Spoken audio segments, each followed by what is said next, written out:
Toc toc toc, bonjour les petits curieux, c'est Stéphanie du Populaire du Centre. Alors au mois de juin, vos parents vont voter. Ils vont élire les conseillers départementaux et les conseillers régionaux. C'est ceux qui nous représentent à la région. Ces élus travaillent lorsqu'ils sont à Limoges, dans la maison de la région. C'est le bâtiment qui est juste derrière moi. Mais est-ce que vous savez ce que c'est une région et à quoi ça sert? Non? Alors on va aller voir Flavien Sellerier, qui est professeur d'histoire géo au collège Pierre de Ronsard, qui va tout nous expliquer. Il nous attend dans sa salle de classe. On y va?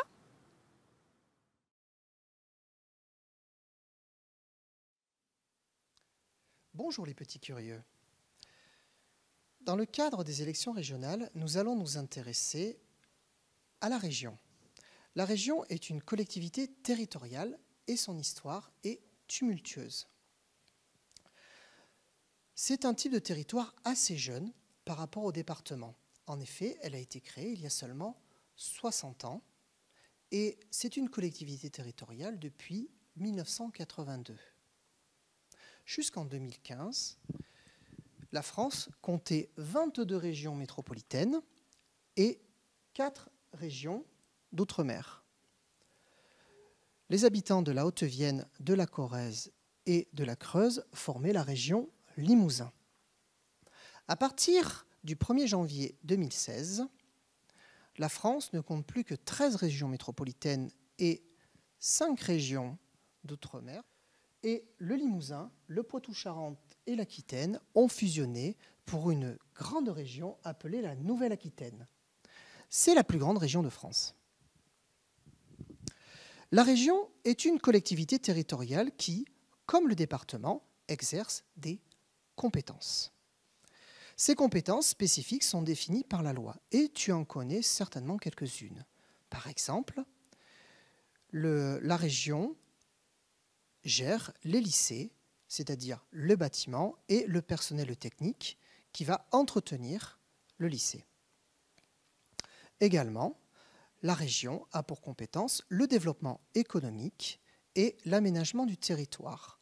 Et dans ce cadre, elle bénéficie des aides européennes, le FEDER, qui engage des sommes colossales, c'est-à-dire en Nouvelle-Aquitaine, 700 millions d'euros. Cette somme peut servir à des projets de petite envergure comme pour une petite entreprise, pour aider une petite entreprise, ou pour soutenir un grand projet d'aménagement régional.